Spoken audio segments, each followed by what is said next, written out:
అందరికీ నమస్కారం. నా పేరు రేగిడి లక్ష్మణరావు, వైఎస్ఆర్ పార్టీ లీడర్. నారా లోకేష్ గారు, మీరు విదేశాఖ మంత్రి లేకపోతే ఆరోగ్య శాఖ మంత్రి అర్థం కావట్లేదు, విద్యాశాఖ మంత్రి కూడా అర్థం కావట్లేదు. ఎందుకంటే రాష్ట్రంలో జరుగుతున్నటువంటి పరిణామాలు గత వారం రోజుల నుంచి ఎక్కడ చూసినా మరి విద్యార్థుల యొక్క అవస్థలు. ఎందుకంటే పిల్లలకి మీరు పెట్టినటువంటి భోజనం పాయిజన్ అయ్యి ఈ రోజున రాష్ట్ర వ్యాప్తంగా ఉన్నటువంటి కొన్ని విశ్వవిద్యాలయాలు, అలాగే కాలేజీల్లో, అలాగే మరి స్కూల్లో కూడా మధ్యాహ్నం భోజనం కింద పెట్టిన భోజనాలు అవనియండి, మరి హాస్టల్స్ గురుకుల పాఠశాలలో ఉన్నటువంటివి, అలాగే కస్తూర్బా గాంధీలో ఉన్నటువంటి పిల్లలకి, వీళ్ళందరికీ ఏమవుతూ ఉందంటే మరి మీరు పెట్టినటువంటి కుళ్ళిపోయిన గుడ్లు, ఎక్కడంటారేమో ఇది పాడైపోయిన గుడ్లు పంచారని తాళూరు హై స్కూల్లో తల్లిదండ్రులందరూ కూడా ఆందోళన వ్యక్తం చేశారు. చూడండి, మీరు పంచినటువంటి కుళ్ళిపోయిన గుడ్డులు, ఈ కుళ్ళిపోయిన గుడ్డులు తిని దాదాపుగా 150 మంది పిల్లలు అస్వస్థతకు గురయ్యారు. మరి ఇక్కడ ఎలుకలు కరిచి విద్యార్థినులు గాయాల పాలయ్యారు. నరసన్నపేట ప్రభుత్వ ఆసుపత్రుల్లో చికిత్స, మరి శ్రీకాకుళం జిల్లా తామరపల్లి మహిళా రెసిడెన్షియల్ కళాశాలలో ఈ ఘటన జరిగిందండి. లోకేష్ గారు, మీరు విదేశాల్లో తిరిగితే చాలా బిజీగా ఉన్నట్టున్నారు.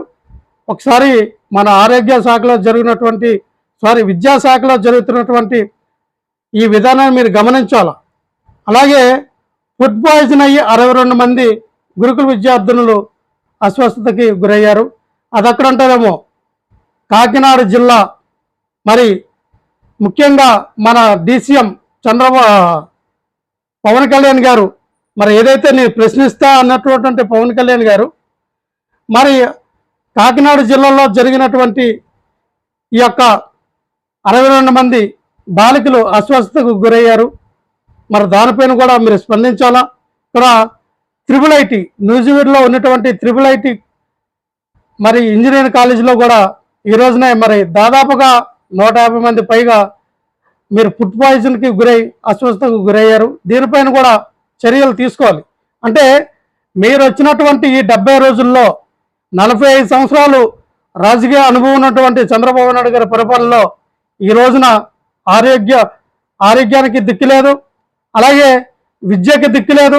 హాస్పిటల్కి వెళ్తే అక్కడ సరైన ఆరోగ్యశ్రీ కూడా తీసేశారని వదంతులన్నీ తీసేశారు. ఆరోగ్యశ్రీ కూడా నడవట్ల.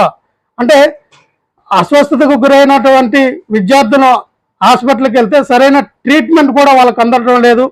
ఇప్పటికే దాదాపుగా ఒక 5 నుంచి 10 మంది చనిపోయారని కూడా రిపోర్ట్లు వస్తూ ఉన్నాయి. దీని మీద నేను ప్రశ్నించడానికే పార్టీ పెట్టాను అన్నటువంటి పవన్ కళ్యాణ్ గారు ప్రశ్నించాలా, చర్యలు తీసుకోవాలా. అలాగే విద్యాశాఖ మినిస్టర్ అయినటువంటి, IT శాఖ మినిస్టర్ అయినటువంటి నారా లోకేష్ గారు, మీరు విదేశ పర్యటన లాపి రాష్ట్రంలో జరుగుతున్నటువంటి ఈ యొక్క బాలికలకి జరిగినటువంటి ఈ ఫుడ్ పాయిజన్ పై కూడా చర్యలు తీసుకోవాలని ఆరోగ్య శాఖ మంత్రికి కూడా చెప్పండి. రాష్ట్రంలో పేద బడుగు బలైన వర్గాలకి ఆరోగ్యాన్ని, విద్యని దూరం చేయొద్దని కోరుకుంటూ ఖచ్చితంగా మీరు చేస్తున్నటువంటి అవినీతి పైన ఇలాగా ప్రశ్నిస్తూనే ఉంటాం. ప్రజల గళాన్ని వినిపించడానికి వైఎస్ఆర్ పార్టీ ఎప్పుడు సిద్ధంగా ఉంటుంది.